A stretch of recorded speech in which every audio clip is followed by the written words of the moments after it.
నల్గొండ జిల్లా మిర్యాలగూడ పట్టణ పరిధిలో ఉన్నటువంటి బోధిధర్మ ఆయుర్వేద ఆలయంలో క్యాన్సర్ రోగులకు ట్రీట్మెంట్ జరుగుతుందని ఇటీవలే మిర్యాలగూడ మండలం సత్యంపాడు తండా ఇస్లావత్ పద్మ క్యాన్సర్ వ్యాధితో ఇబ్బంది పడుతూ కార్పొరేట్ హాస్పిటల్లో లక్షల్లో ఖర్చు పెట్టినా ఇక మా వల్ల కాదు అని ఇంటికి వెళ్ళిపోని మీ అమ్మ బతకదు అని చెప్పడంతో వారి కుమారుడు దర్శా నాయక్ ఇంటికి తీసుకొచ్చి వచ్చాక మిర్యాలగూడలోని బోధిధర్మ ఆయుర్వేద ఆలయం గురించి తెలుసుకొని ఆయుర్వేద ఆలయాన్ని సందర్శించి పండిత్ గురూజీ గారి ఆధ్వర్యంలో ట్రీట్మెంట్ ప్రారంభించగా 5 రోజుల్లోనే శరీరంలో కదిలి వచ్చి 1 నెల రోజుల్లోనే తిరిగి సొంత పనులు చేసుకుంటుందని తెలిపారు. మరికొన్ని రోజుల్లోనే పూర్తిగా నయమవుతుందని తెలిపారు. ఎవరైనా క్యాన్సర్ బాధితులు ఉంటే నేరుగా బోధిధర్మాలయాన్ని సందర్శించి మా యొక్క కాంటాక్ట్ ఫోన్ నెంబర్లు 9505596430 7993118769కి ఫోన్ చేసి సంప్రదించి ట్రీట్మెంట్ పొందవలసిందిగా కోరారు.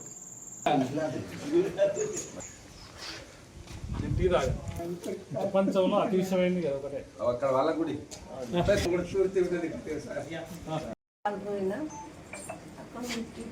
వచ్చినా సార్ ఇంకా నాకు సొయ్యలు గుంట పడిపోయినా సార్ కాడ తీసుకుపోయింది సార్ పోయినాక నా పేరు ఇస్లాం పద్మ అని ఇక సార్ అడిగితే పేరు చెప్పి ఇంకా ఎట్లా కొద్దిగా మర్చిపోయింది సార్ కాడ పోయినప్పుడు కొద్దిగా మంచిగా ఉన్నా సార్. హైదరాబాద్లో బాగుందా ఇక్కడ బాగుంది? ఇక్కడనే బాగుంది సార్. హైదరాబాద్ ఏం బాగలేదు, సొయ్యలు గుంట పడి హైదరాబాద్ ఏం అక్కడ తీసుకున్నాడు నా కొడుకు. ఇంకా ఆయన డబ్బులు పెట్టినా ఇంకా బాగలేకుండా ఇంకా ఇంటికి పంపించాను సార్. నాకేం సొయ్యలేదు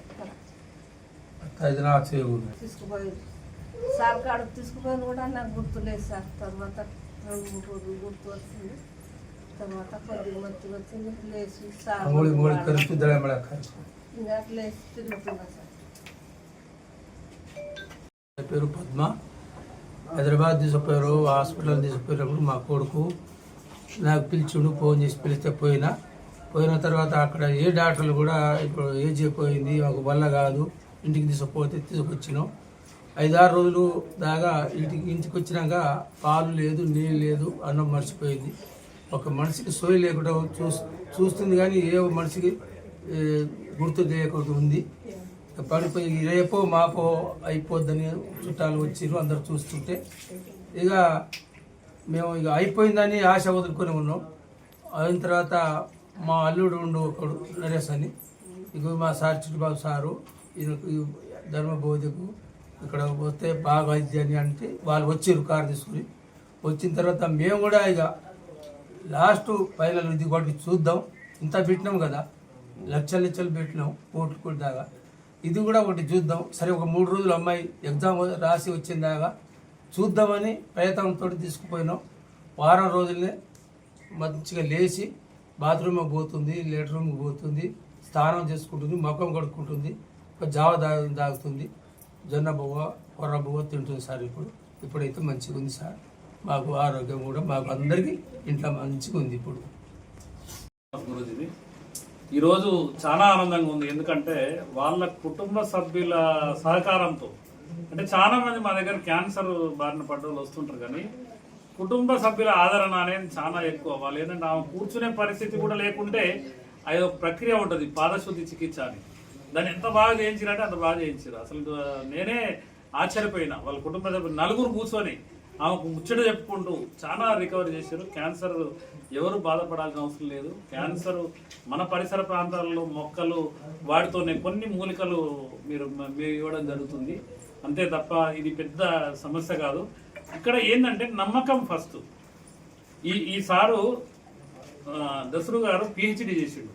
నా దగ్గరికి వచ్చినప్పుడు నేను చెప్తే ప్రయత్నం చేయండి సార్ తప్పులేదు అన్న ఆ విధంగా ముందుకు వచ్చాడు.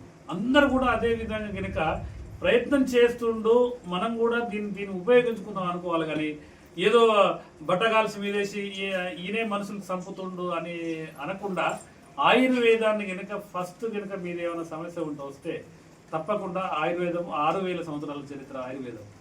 ఈ ఆయుర్వేదాన్ని నమ్ముకుంటే శరీరంలో ఏ జబ్బు లేకుండా, ఇప్పుడు మేము ప్రత్యేకంగా ఒక కోర్సు పెడుతున్నాం, వితౌట్ ఎక్కడ ₹1 పే చేయాల్సిన అవసరం లేదు, ఏ ట్యాబ్లెట్ లేకుండా జీవించడం ఎలా అన్న దాని మీద నేను సదస్సులు పెడుతున్నా. మొట్టమొదటి సదస్సు నల్గొండ పెడుతున్నా. నా మిత్రులు చాలా మంది అడుగుతున్నారు, గుంటూరు ఒకటి, విజయవాడ ఒకటి, నెల్లూరు ఒకటి. నేనేమంటున్నానంటే ఏ ఒక్క వ్యక్తి అయినా కూడా చిన్న చిన్న ప్రక్రియల ద్వారా ట్యాబ్లెట్ లేకుండా జీవించాలి. క్యాన్సర్ కాదు, హెచ్ఐవి కాదు, పార్కిన్సన్ కాదు, ఏది కాదు. జబ్బు అనేది ఒకటే, ఆల్కలైన్ ఎసిడిక్ ఫార్మేషన్. శరీరం ఎసిడిక్ ఫార్మేషన్ అయినప్పుడు జబ్బులు వస్తాయి. దానికి కనుక ఆల్కలైన్ ఫార్మేషన్ కనుక తెచ్చుకునే ఏకైక ప్రక్రియ ఆయుర్వేదంలో ఉంది. కాబట్టి తప్పకుండా ఆయుర్వేదాన్ని వినియోగించుకోండి. మా బోధిధర్మ ఆయుర్వేద వైద్యపీఠాన్ని ఎన్నో ఇప్పుడు ఈవిడ చూస్తానికి వచ్చిన వాళ్ళు ఒక 1000 మంది వచ్చారు. వీళ్ళ ఫ్యామిలీ ఎంత పెద్ద ఐఆర్ ఆఫీసర్స్ అంటే అంత ఆఫీసర్లు వాళ్ళందరూ అసలు ఆవిడ చూస్తే పరిశాన్ అయిపోయారు. అసలు ఆ పాలు కూడా పోస్తే పోని పరిస్థితి, గొంతు కూడా మింగలేని పరిస్థితి. ఆ స్థాయి నుంచి ఈరోజు మంచిగా ఏం పేరు నీ పేరంటే నా పేరు ఇస్లావత్ పద్మ అని గట్టిగా చెప్పే స్థాయికి వచ్చిందా. కాబట్టి ఆయుర్వేదాన్ని తప్పకుండా వినియోగించుకోండి. మీరందరూ ఆరోగ్యాలతో జీవిస్తారు. పండిట్ గురూజీ శ్రీనివాస్ సార్ గారికి, చిట్టుబాబు సార్ గారికి అందరికీ నమస్కారములు. నా పేరు దసరు నాయక్, మా మమ్మీ పేరు ఇస్లావత్ పద్మ, మాది సత్యంపేట తండ. ఎందుకంటే మేము క్యాన్సర్ గత 4 సంవత్సరాల క్రితము డయాగ్నోసిస్ అయింది మాకు. కానీ ఒక హాస్పిటల్కి పోతే ఇంకో రకమైన క్యాన్సర్, ఇంకో హాస్పిటల్కి వెళ్తే ఇంకో రకమైన క్యాన్సర్ అని రెండు కార్పొరేట్ హాస్పిటల్లో 2 విధాలుగా చెప్పారు. అందులో సతమతమై మళ్ళీ మేము సొంతంగా టెస్ట్ చేయించుకుంటే అది బ్లడ్ క్యాన్సర్ అని తెలియనాక 4 సంవత్సరాల నుంచి కార్పొరేట్ హాస్పిటల్లో చేయించుకుంటే ప్రస్తుతం మాకు 30 నుంచి 40 లక్షల రూపాయలు ఖర్చు అయిపోయినాయి. కానీ అది ఇంకా ట్రీట్మెంట్ చేయాలని చెప్పి ఇంకా కంటిన్యూ చేస్తూనే ఉన్నాం. కానీ ప్రస్తుతం మొన్న పోతే ఈ స్టేజ్ దాటిపోయింది కాబట్టి కొంచెం ఇంటికి తీసుకెళ్ళండి అని చెప్పేశారు. రోజులలో ఉంది అని చెప్తే మేము ఏడ్చుకుంటా, ఇక మా నాన్నగారు, మా భార్య అందరూ ఏడ్చుకుంటా ఇంటికి తీసుకొని రావడం జరిగింది. ఆమెకేమీ స్పృహ లేని స్థితిలో ఇంటికి తీసుకొని రావడం జరిగింది. అందరూ బంధుమిత్రులు వచ్చి అందరూ చూసుకుంటారని 3 రోజులు సమయం గడిచినాక ఒకరు మా చిట్టుబాబు సార్ అని మా బావ అవుతారు, వారు వచ్చి అరే మనకి దగ్గరలో ఇట్లా ఆయుర్వేదిక్ ఉంది అని అంటే నేను నమ్మలేదు. నాకు అవగాహన లోపం వలన అది తెలియలేకపోయింది.